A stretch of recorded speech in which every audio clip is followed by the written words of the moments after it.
Le schéma tactique est en place, la stratégie a été analysée et est prête à se déployer. Jeff est sur le terrain comme titulaire, nous sommes prêts. Bienvenue dans le podcast Bleu, Blanc, Noir.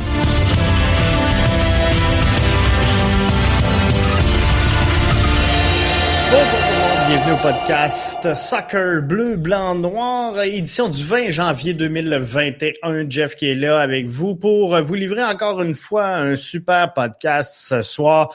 Bien sûr, on va aller rejoindre Arius avec nous ce soir. Salut Arius, ça va bien?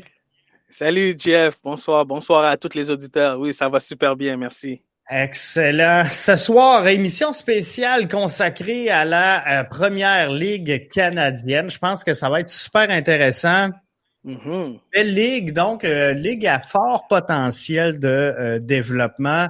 Et c'est quand même une ligue qui est Arius, relativement très avantageuse pour nos jeunes joueurs québécois et canadiens.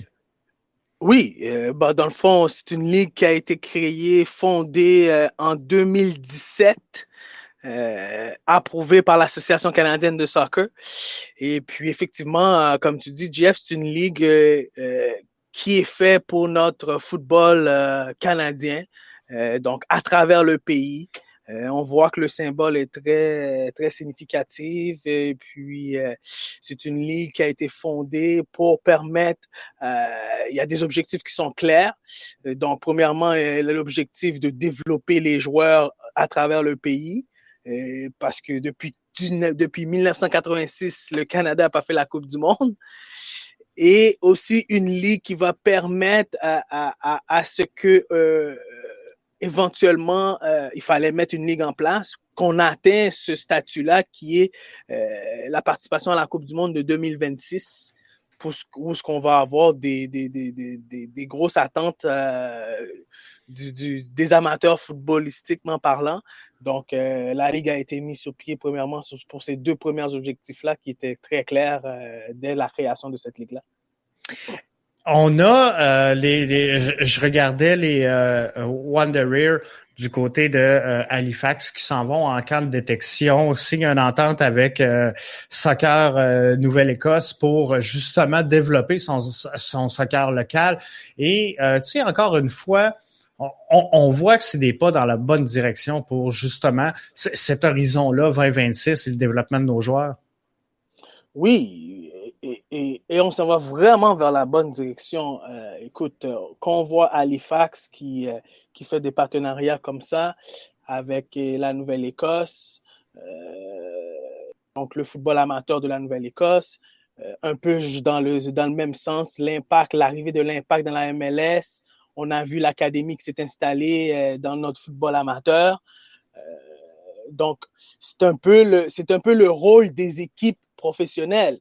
C'est de redonner à la communauté, puis de continuer le développement du sport, puis aussi de vendre le côté business, comme qu'on dit, leur marché. Donc, puis de continuer à faire développer ce sport-là.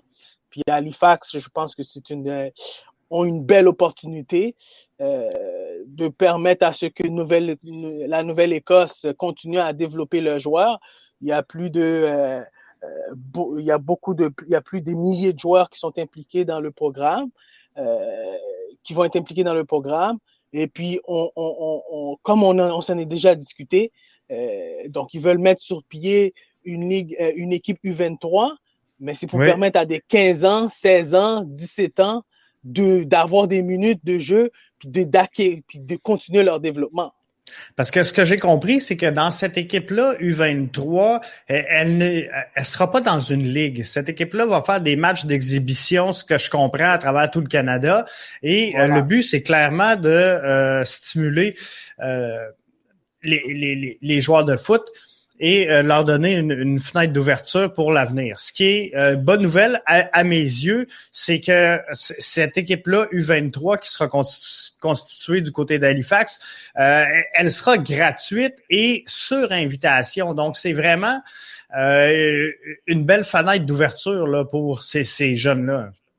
Super, oui, c'est vraiment une belle. Ben, pour expliquer un peu aux auditeurs qui écoutent, dans le fond, comment le partenariat s'est fait, c'est que le club professionnel Halifax, lui, GF, ce qu'il fait, il est en collaboration, en partenariat avec l'association de Nova Scotia Soccer. Ouais. Donc, eux, ce qu'ils font, les joueurs restent dans leur club, mais ils font des sélections de joueurs pour venir dans la sélection U23 à Halifax et ensuite faire des matchs en concours un peu à travers. Donc, c'est une idée je trouve qui est géniale. Dans le fond, c'est vraiment un partenariat où est-ce que les deux ont un travail à faire. Les clubs les clubs amateurs ont un travail à faire et le club professionnel a un travail à faire de garder une bonne relation avec les clubs et puis de continuer le développement du football, du soccer Nova Scotia, donc de la Nouvelle-Écosse. Donc, je trouve que le partenariat est très intéressant, puis le système qu'ils vont mettre sur pied avec Stephen Hart, qui est un ancien qui coachait l'équipe nationale, qui c'est lui l'entraîneur là-bas, le directeur technique de tout le programme. Donc, c'est lui qui a mis quand même, je pense, sur pied toute cette idée-là derrière. Donc, il a quand même une bonne idée. Qu'est-ce qu'on a besoin pour développer le foot dans ce coin-là? Parce que là, l'objectif avoué derrière tout ça, c'est de réussir à mettre sur le terrain 6 joueurs locaux U23 dans l'équipe première à très court terme.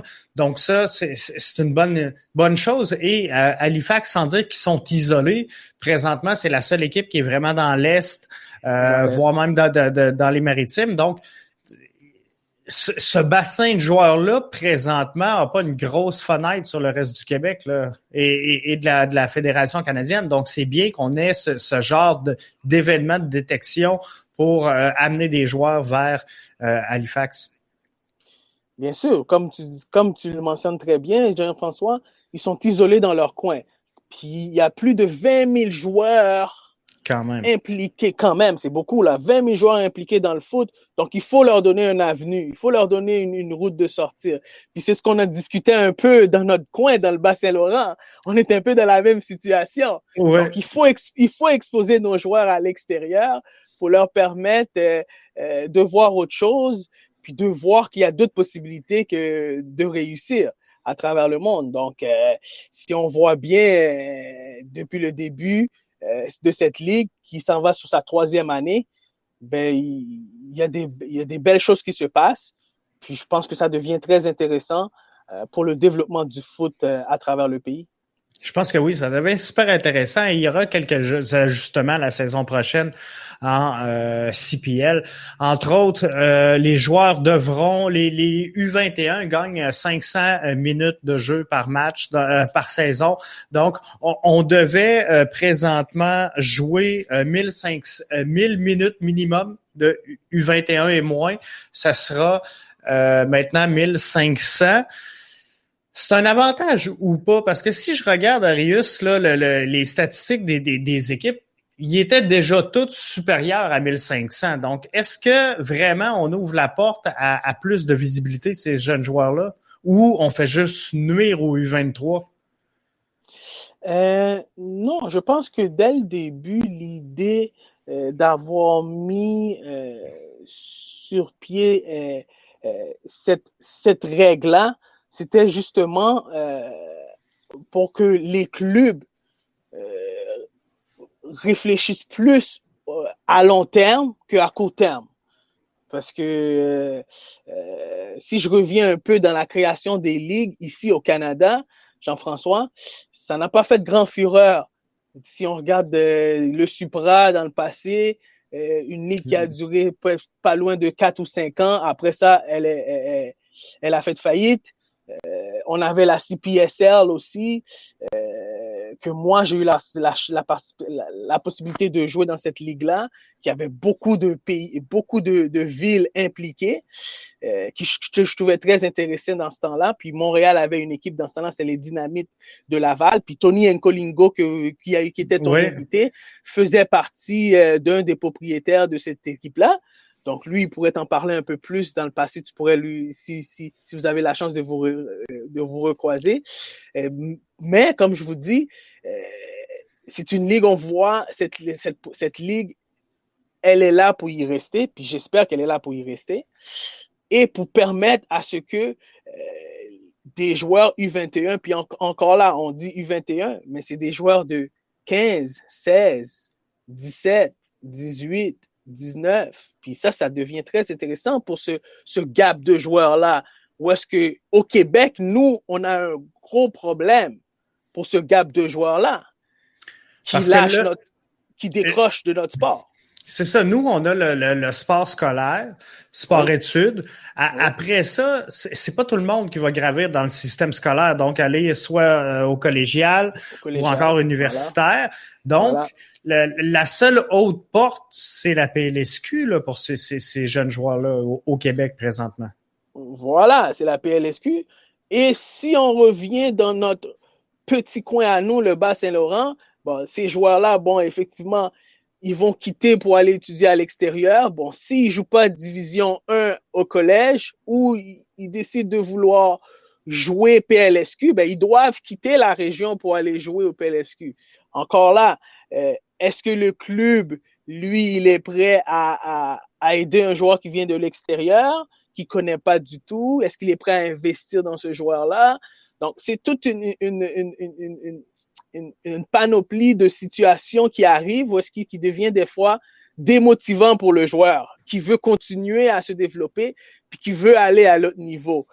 Et aussi, un des gros problèmes qu'on a ici au Québec, Jean-François, moi qui est dans le développement du foot au Québec, puis maintenant, aujourd'hui, ça a changé un peu, c'est que, je l'ai souvent dit, c'est que les jeunes jouent au soccer, ils ne savent pas ce qu'ils vont faire éventuellement avec le foot. C'est ça, les postes ne sont pas si grandes que ça, présentement. Non, parce que dès le jeune âge, on ne leur dit pas. Mais maintenant, aujourd'hui, on a l'Impact de Montréal, on a l'Académie de l'Impact, on a les programmes de sport-études qui étaient sur pied, qui permet à ce qu'un parent qui suit bien le cheminement de développement de son fils va être capable de diriger son fils vers un programme d'élite ou un programme de haute performance. Mais des fois, le joueur ou le parent qui n'a aucune idée de ce que ce sport peut amener à son enfant n'est pas vraiment éduqué à ça, n'est pas vraiment dirigé vers ça. Je pense que les clubs ont un rôle à jouer, à apprendre qu'est-ce qu'ils peuvent faire avec ce sport-là. Puis aussi, maintenant, on a une belle ligue. On revient à la Canadian Premier League. On a une belle ligue qui permet à ce que des joueurs de 15, 16, 17 ans d'atteindre un certain niveau.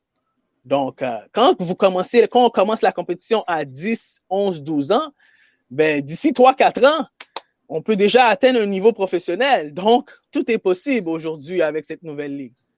C'est merveilleux et cette ligue-là, elle permet également des transferts. Je regardais Francisco Acuna qui vient d'être transféré en Liga MX. Tu sais, c'est quand même pas rien là, de dire on part de la CPL, on s'en va en Liga MX. C'est quand même un transfert important pour et la CPL et sa visibilité, mais également pour les joueurs d'ici, de savoir que oui, on peut passer par la CPL et avoir une fenêtre quand même d'ouverture internationale. Et il y a plusieurs joueurs qui sont en CPL, qui ont signé ailleurs. Là, je parlais de Francisco Acuna, mais il y en a plusieurs joueurs qui ont transigé vers d'autres formations suite à un passage en CPL. Il y a plusieurs joueurs. Puis ici, on revient au U21 avant de passer au transfert, Jean-François. Plusieurs joueurs ont passé. Puis Francisco, c'est un joueur un peu qui était en fin de carrière, mais qui était connu quand même au niveau international, qui a été retransféré au Mexique, par exemple. Mais au U21, on avait un Tristan Borges, un Emilio Estevez, un Tyler Attardo, qui étaient des joueurs de U21 qui ont été transférés dans des clubs en première division en Belgique et tout. Donc, je donne un peu de le rôle que cette ligue-là peut amener dans sa survie, puis dans le développement des joueurs. Puis ça, c'est un des rôles en premier que cette ligue-là doit amener comme objectif, c'est de développer les joueurs canadiens et de permettre à ce que ces joueurs canadiens-là atteignent le plus haut niveau possible. que ce soit en Europe en première division, que ce soit n'importe où à la MLS en première division, mais un niveau supérieur. Parce qu'on s'entend en ce moment, la CPL n'est pas une ligue de première division en ce moment. Et c'est pas une ligue non plus que en ce moment où est-ce qu'on peut dire que on peut compétitionner avec les grands aujourd'hui.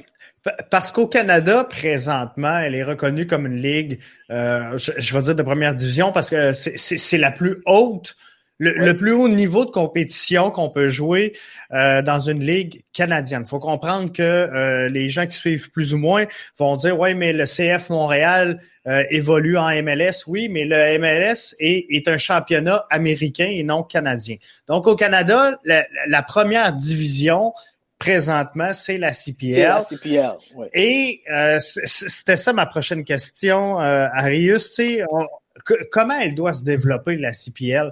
Est-ce qu'elle doit être une ligue de développement comme elle le fait présentement ou à un moment donné, elle doit atteindre une certaine maturité et dire « OK, on va aller se battre avec la MLS et devenir une ligue de première division et peut-être éventuellement réintégrer ces clubs-là de MLS et là s'en venir avec une ligue promotion-relégation à 2 divisions peut-être? » Éventuellement,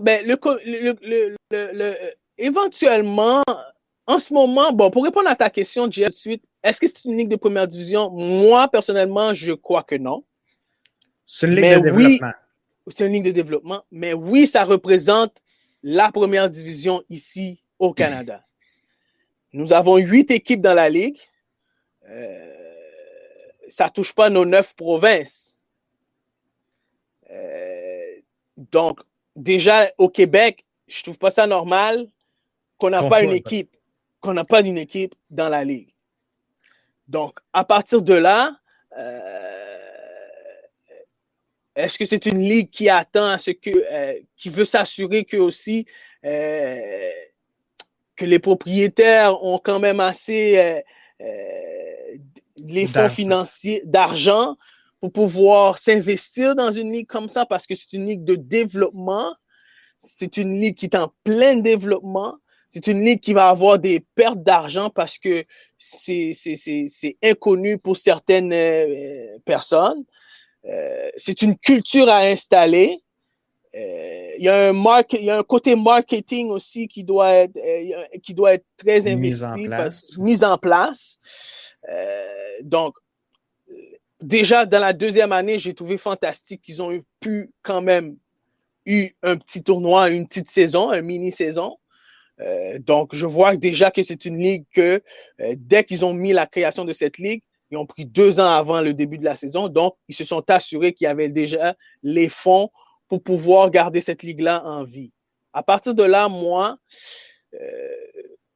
si je suis quelqu'un qui est intéressé à mettre une équipe dans cette ligue, définitivement, je vais mettre une équipe dans cette ligue pour le développement des joueurs au Québec parce que ça va leur permettre de jouer des minutes de jeu parce que cette ligue-là, elle a des règles effectives qui sont claires pour les joueurs canadiens. Donc, le salaire d'un joueur entraîneur peut être divisé en 2. Chaque équipe ne peut pas avoir plus de 7 joueurs non canadiens. Plus de la moitié des 11 joueurs, qui doit être 6, doit être des joueurs canadiens sur le terrain. Donc, ça, c'est des informations qui sont très intéressantes à savoir pour le développement des joueurs et pour diriger les bons joueurs vers des ligues comme ça. On voit ici un exemple clair. Halifax ont signé un ancien de l'académie, Jérémy Gagné, je crois. Oui. Donc, vous voyez des joueurs qui sortent de l'Académie de l'Impact qui n'ont pas réussi à trouver leur niche avec la première équipe, ben, ils ont quand même la chance d'aller dans la CPL, jouer des minutes, puis continuer leur développement, puis peut-être être transférés ailleurs. Parce qu'un joueur comme Chamichon, justement, qui était au club de foot Montréal, s'en va à Edmonton.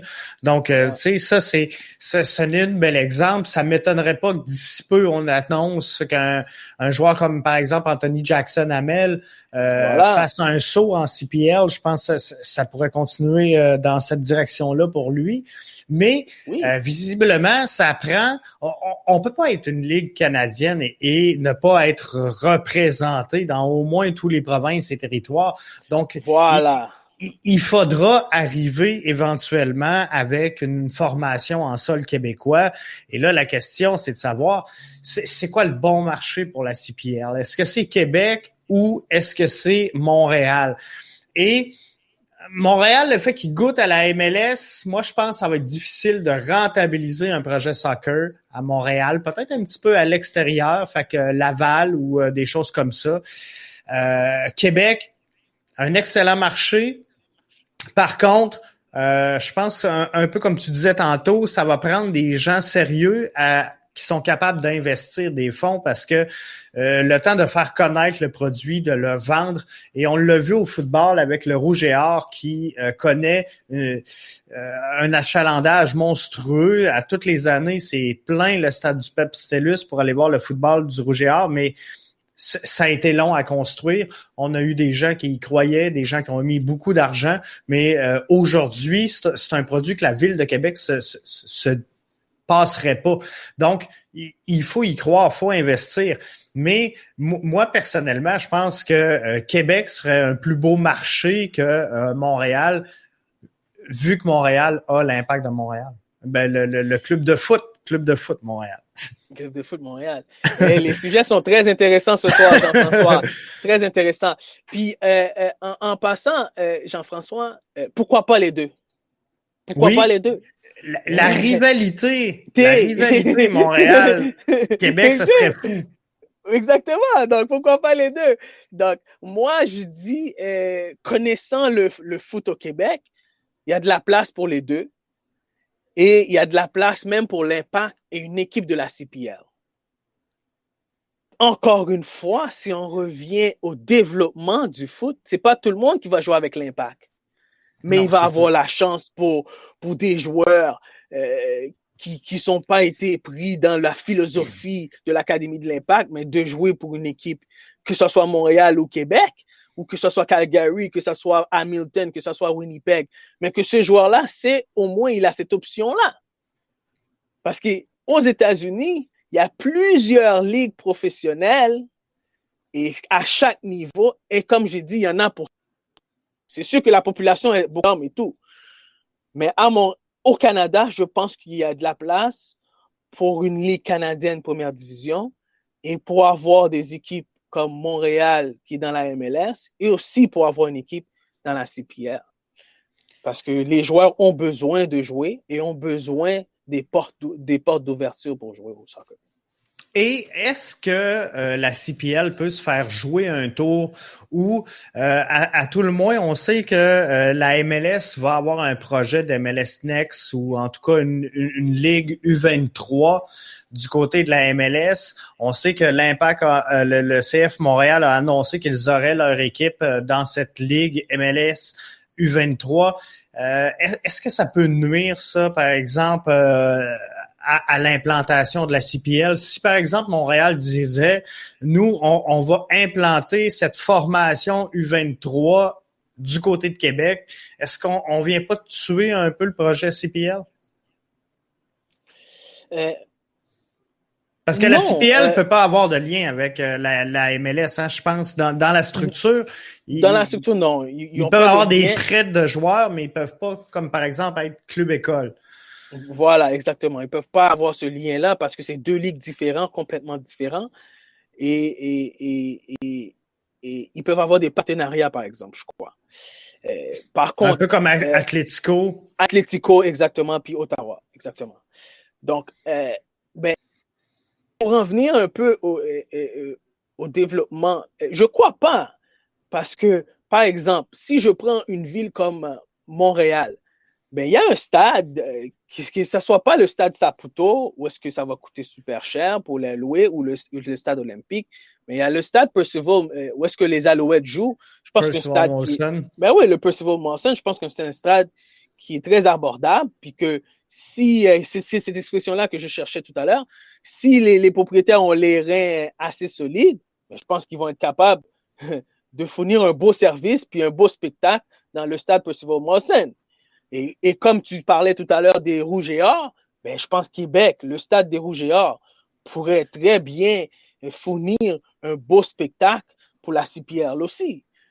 C'est sûr que c'est pas toutes les équipes qui ont les mêmes fonds financiers, mais je crois que ces villes-là ont des infrastructures, ont des endroits où est-ce qu'ils peuvent bien s'installer, puis que ça nuit pas au business de l'un et l'autre. Au contraire, je pense que ça vient créer une genre de compétition pour que l'autre se dit, ben, je suis pas tout seul, mais j'ai un produit à vendre, puis le produit doit être bon, puis doit être excellent, que ça soit en dehors du terrain que sur le terrain.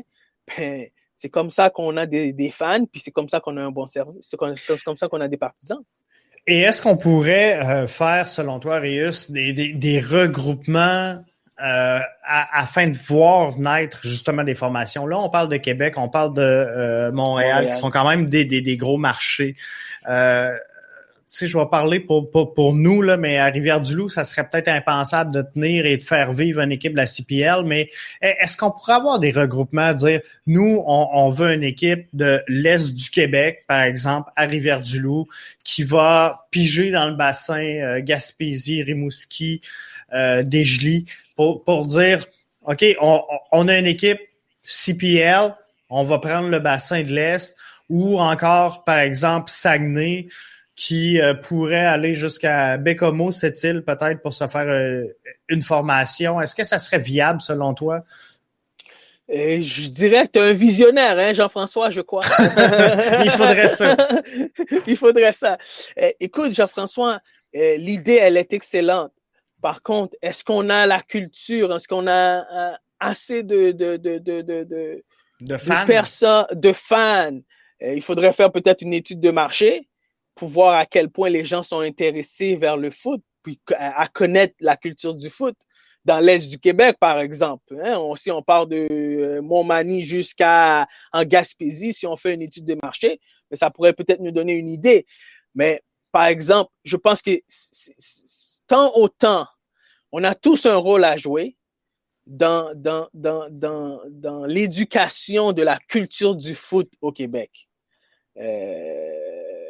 Jean-François, tu joues un gros rôle en ce moment. Moi, je dis, par exemple, en mettant sur pied ce petit podcast pour l'Est du Québec, et puis qu'on prend le temps de jaser puis de échanger nos pensées puis nos visions par rapport au foot. Et je pense qu'il y en a qui l'apprécient très bien. Donc, c'est même la même idée de mettre sur pied, de venir mettre une équipe dans la CPL ici. Ben, c'est la même façon d'approcher comme qu'on a fait pour mettre une équipe de hockey, les 3L, par exemple, ici. C'est ça, exactement. Donc, je crois qu'il n'y a rien d'impossible si on veut vraiment y adhérer, puis si on veut vraiment l'y installer. Par contre, il faut se retrousser les manches, puis dire, ben, on va se mettre au travail, parce qu'il y a du travail à faire. C'est sûr. Donc, comme à Québec, comme à Montréal, il y a des gens, je pense, qui ont les moyens. Puis à travers le Québec, je pense qu'il y a des gens qui ont les moyens. Mais il faut juste faire une bonne étude de marché, voir jusqu'à quel point qu'on pourrait. Mais moi, je crois que même dans la PLSQ, on peut avoir une équipe ici. Donc la PLSQ, c'est du semi-pro. Donc on peut avoir une équipe dans la région de l'Est. Donc si on peut avoir la PLSQ, éventuellement, on pourrait avoir une équipe dans la CPL. Donc c'est aussi par rapport au nombre de population aussi. Hein. Donc Rivière-du-Loup, 20 000 personnes. Rimouski, 40 000. Donc, moi, je pense que tout est possible. Et est-ce qu'on peut faire, je ne sais pas si c'est cette information-là, mais un peu comme l'Impact a fait en graduant les échelons, est-ce qu'on pourrait dire, par exemple, ici dans l'Est du Québec, on se crée une équipe PLSQ et si ça va bien, le temps qu'on vende le projet aux fans, qui commence à avoir du monde au stade, on va prendre cette équipe-là puis on va la graduer, si on veut, en CPL. Est-ce que c'est quelque chose qui peut se faire ou Je sais pas si tu as cette information-là. Définitivement, c'est quelque chose qui peut se faire. Donc, on peut commencer par l'échelon, dit, OK, on va mettre une équipe dans la PLSQ. Ce qui serait logique. Ce qui serait logique. Donc, pour développer un peu la culture du foot ici. Donc, pour faire un genre de happening dans la région. Et exactement. Puis, moi, je prends toujours la Rivière-du-Loup comme Burlington. J'ai eu la possibilité, moi, de jouer, comme on a parlé, au Vermont. J'ai eu la possibilité de jouer à New Hampshire. C'est des États-Unis qui ressemblent un peu à des régions. Où est-ce que... Ben, c'est l'équipe de la ville. Ça représente l'équipe de la ville. Donc, les 3L, je pense qu'ils sont très connus au hockey ici, dans l'Est du Québec. Oui. Comme Rimouski dans la Ligue junior majeure du Québec. Les Saguenayens de Rimouski. Non, ça, c'est les Saguenayens de Chicoutimi. Moi, je parle de Rimouski dans la Ligue junior majeure du Québec. L'Océanique. Oui, l'Océanique, exactement. Excuse-moi, je suis pas un expert de hockey. L'Océanique, par exemple. Bon, donc si ça c'est possible, ben pourquoi pas une équipe de la CPL? Pourquoi pas une équipe de la PLSQ? Donc, je pense que tout est possible. Il suffit juste de voir comment qu'on pourrait mettre le projet sur pied, mais je pense que tout est possible. Ben oui, non seulement c'est possible, ce serait souhaitable. Puis c'est sûr qu'on le sait, la CPL veut mettre ses pieds au Québec. La pandémie freine peut-être un peu les projets de développement. On sait que ça bourdonne énormément à Québec, ce projet-là. Et ça bourdonne aussi du côté de Montréal. Donc, mais peut-être pas directement à Montréal, mais en périphérie de. Donc, il y a deux projets présentement qui sont vraiment bien étudiés, je pense, dans ces deux régions-là. Et ça va être souhaitable, mais de faire progresser tout ça, comme je pense à Samir avec Beauport, Samir Grib qui a toute une formation, toute une structure de soccer, qui ont été champions qui ont des équipes 3A à presque tous les niveaux. Tu sais, eux, je pense que ça deviendrait un naturel de mettre la main sur une équipe PLSQ.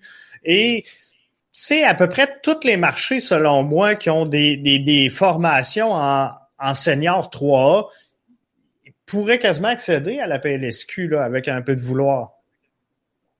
Oui, avec un peu de vouloir. Donc après ça, c'est les critères pour accéder à la ligue et tout ça. Donc, qu'est-ce que ça prend et tout. Donc, encore là, on s'entend, je sais pas, Blainville a eu beaucoup de succès depuis le début de la PLSQ.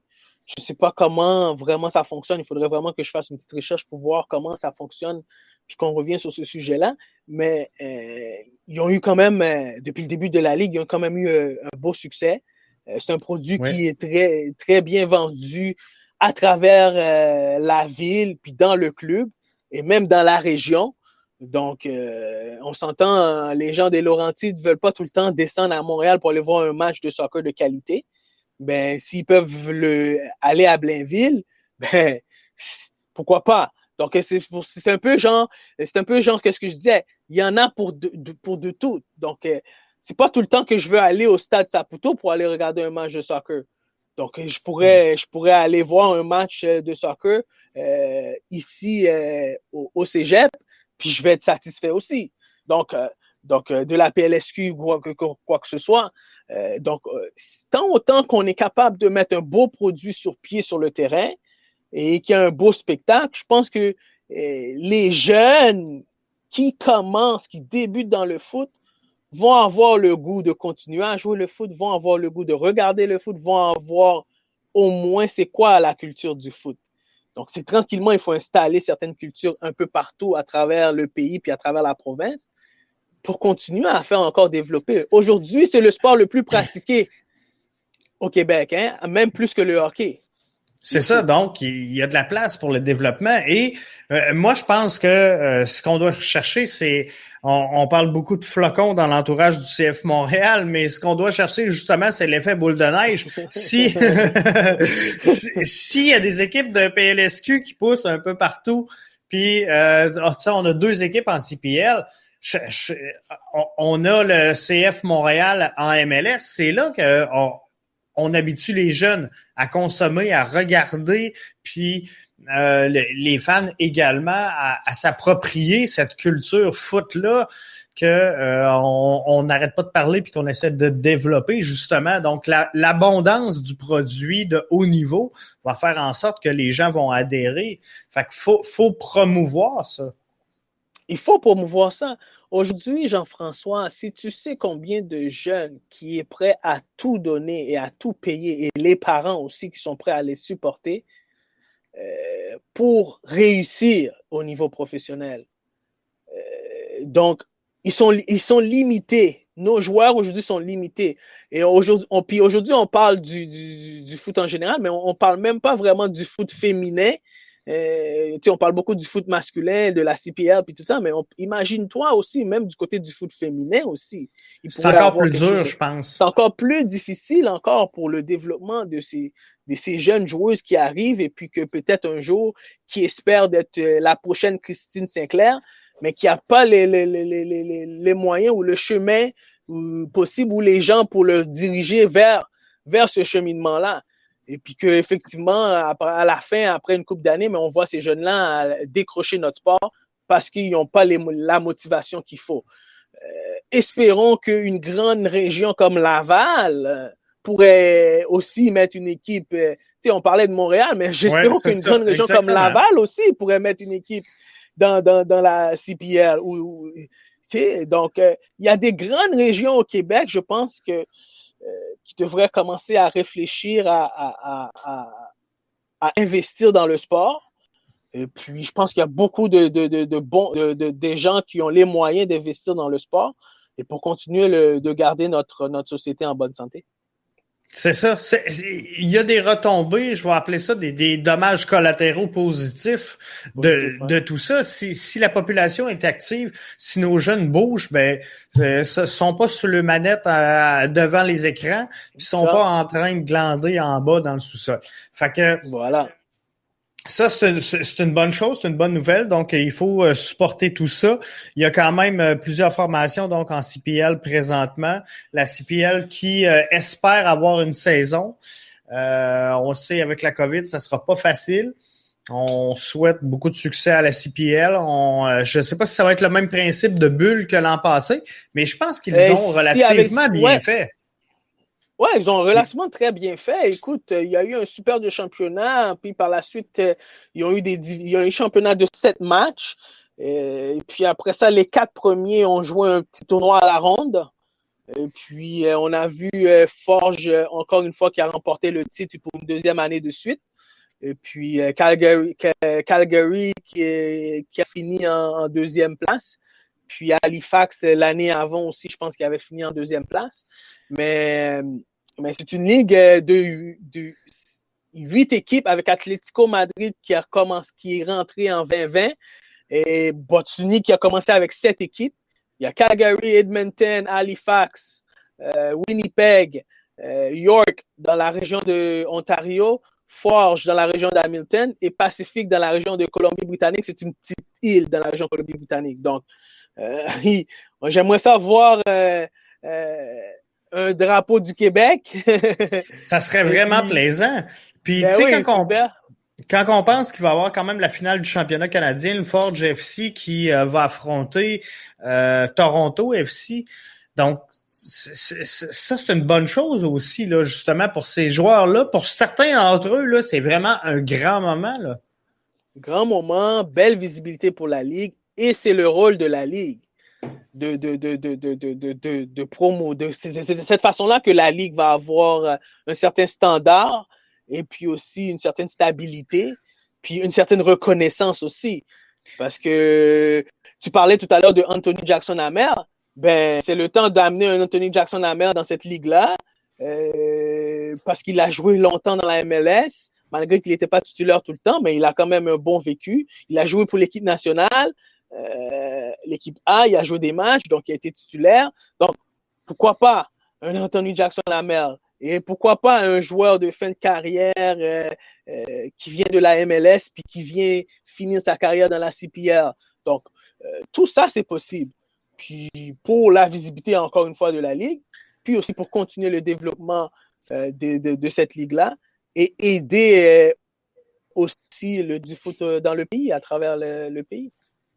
Donc, en terminant, Arius, ce qu'on va souhaiter finalement, c'est que ce soit Montréal ou que ce soit Québec, il faut définitivement que la CPL mette un pied au Québec pour vraiment devenir une ligue canadienne. Jean-François, ça c'est un sujet qui est très, très, très, très pour moi sensible en ce moment parce que j'en discute tout le temps avec mes amis de foot, des amis qui jouaient professionnel avec moi, puis je leur dis toujours, mais je comprends pas pourquoi il n'y a pas une équipe CPL encore à Montréal et Québec. Donc, pour les prochaines années, c'est quelque chose que je pense que les gens qui font partie du foot au Québec ou qui font partie du développement du foot au Québec doivent y penser, doivent y adhérer. S'il faut que toutes les régions se mettent ensemble pour mettre une équipe, ou s'il faut que la fédération se mette avec toutes les régions pour mettre une équipe, il faudrait le faire.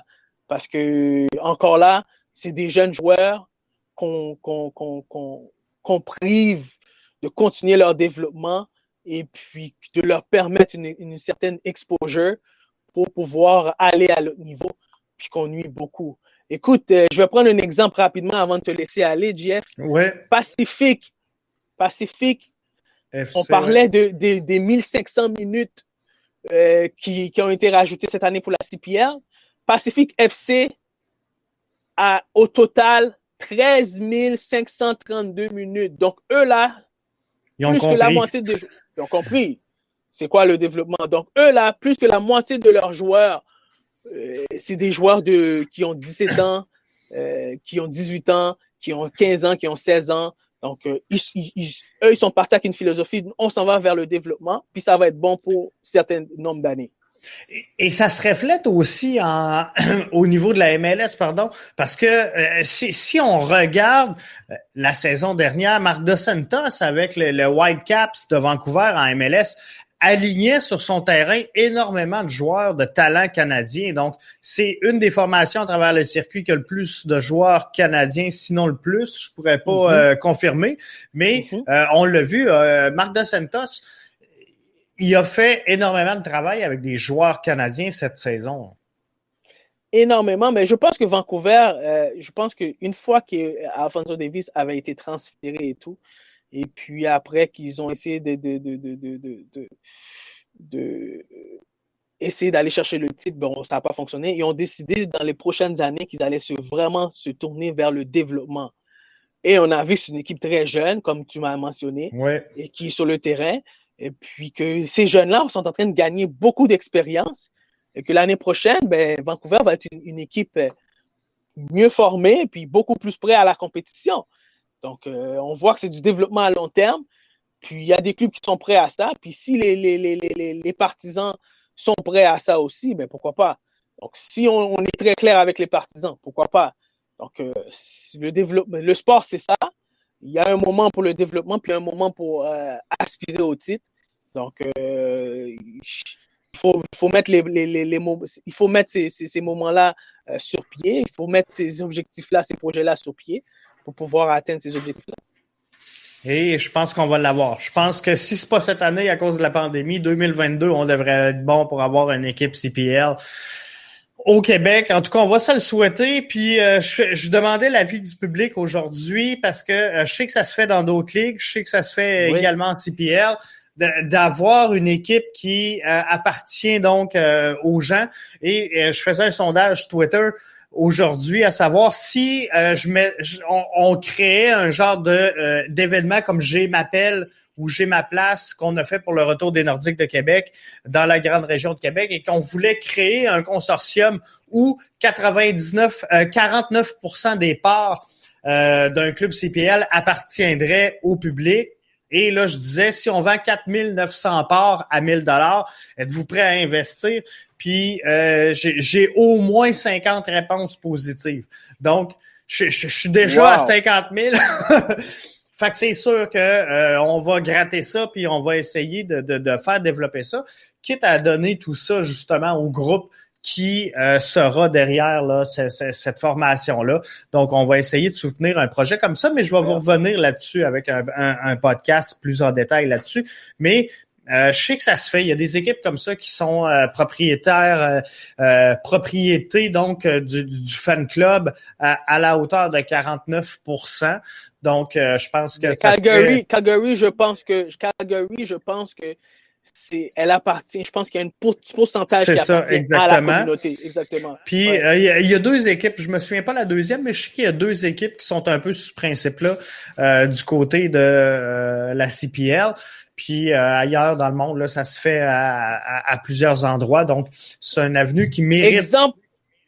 Oui, JF, exemple. L'idée, elle est géniale, JF, encore une fois, parce que on prend un exemple d'une équipe dans la NFL, Green Bay Packers. C'est le même principe.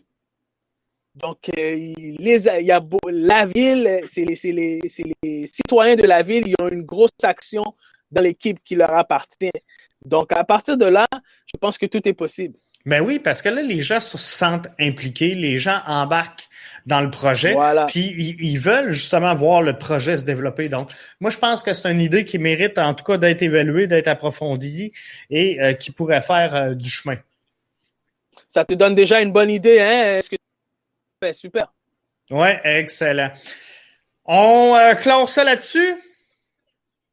Excellent, Jean-François, mais merci encore une fois. Puis, c'était un plaisir de discuter de foot. Et puis, 100% foot. Puis, on n'arrête jamais sans le foot. C'est sûr. Fait qu'on se retrouve mercredi prochain, Rius. Merci à toi. Mercredi prochain, Jean-François. Bonne soirée. Bonne soirée à tous. Merci. Donc, c'était Jeff et Arius avec vous ce soir pour le podcast Soccer Bleu, Blanc, Noir. On se retrouve donc mercredi prochain pour une autre édition. Merci d'avoir été des nôtres et je vous dis à mercredi. La version audio de ce podcast suivra dans quelques instants. Donc, suivez nos réseaux sociaux pour ne rien manquer de tout ça. Et je vous invite à nous suivre via Twitter, @podcastbbn. Nous suivre sur Facebook, facebook.com/podcastbbn.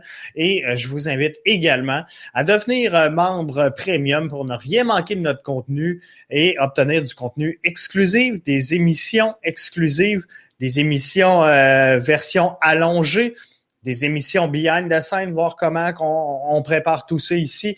Donc, bbnmedia.com, seulement $4 par mois pour avoir accès à ce contenu premium exclusif aux membres. Donc, en terminant, je vous disais qu'on s'en vient avec ce projet-là qu'on miroite. De créer donc une base où les gens pourraient s'impliquer dans l'arrivée d'un projet, d'une équipe, d'une formation de la CPL au Québec. Ça va déjà bon train et pour l'instant, sincèrement, envoyez-moi pas de message. Je vais pas commencer à collecter des fonds et si on fait un projet comme ça, chapeauté par BBN Media, je vous garantis qu'on va bien le faire, qu'on va bien le mener, mais à ce moment-ci, c'est sûr que je vais pas commencer à me prendre une feuille, noter les noms et des contributions, ça ferait pas de sens. Donc, on va monter un projet avec vous autres. On va regarder avec les acteurs, les groupes principaux, ceux qui sont en action présentement dans la grande région de Québec, voir comment ils travaillent et est-ce qu'ils auraient de l'intérêt donc à être chapeautés par un projet comme ça. Moi, je suis bien prêt à m'impliquer, mais jusqu'à un certain niveau. Et on va remettre ça donc à l'organisation en question. Donc là-dessus, je vous souhaite une bonne fin de soirée. On se retrouve pour un podcast exclusif aux membres sous peu et mercredi prochain, gang, pour le podcast ouvert à tous. Bye bye, bonne fin de soirée.